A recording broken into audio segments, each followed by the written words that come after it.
வணக்கம் நண்பர்களே, அருப்புக்கோட்டையிலிருந்து உங்கள் வேந்தநாட்ட உரிமையாளர். இந்த இடத்துக்கு என்ன பதிவுக்கா இப்போ வந்திருக்கேன்னா பாருங்கள். எத்தனை பேர் இதில் குளிச்சுட்டு போயிருக்காங்கன்னு தெரியல. குளிக்கிற மாதிரி தான் இருக்குது, குளிப்பாங்கன்னு நினைக்கிறேன்.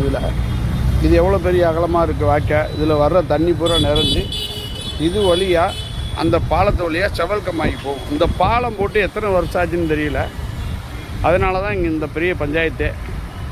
பஸ் ஸ்டாண்ட் ரெடி ஆகிடுச்சு. இந்த தூணு விட்டு கட்டி முடிச்சிருக்காங்க. இந்த தூணு விழுந்துருமா எப்படின்னு தெரியல.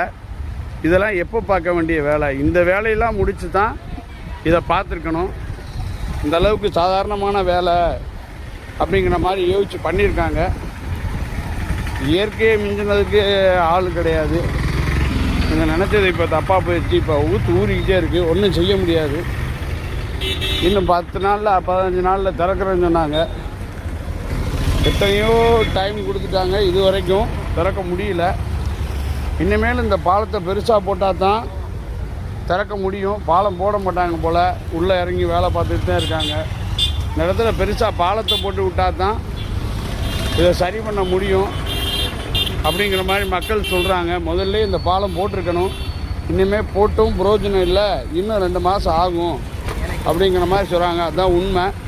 இந்த பாலத்தை போட்டுட்டு இந்த வேலையை பார்த்தாங்கன்னா சுலபமாக இருக்கும் அப்படிங்கிற மாதிரி மக்கள் சொல்கிறாங்க. கான்ட்ராக்டர் நிறையா பேர் அதான் சொல்கிறாங்க. இந்த பாலம் பத்தாது, பெரிய பாலமாக போட்டால் தான் இதெல்லாம் பண்ண முடியும், சரி பண்ண முடியும் அப்படின்னு. இவங்க பெரிய பெரிய கான்ட்ராக்டர் இன்ஜினியர்லாம் இருப்பாங்க, அது பார்த்து தானே கொடுத்துருப்பாங்க.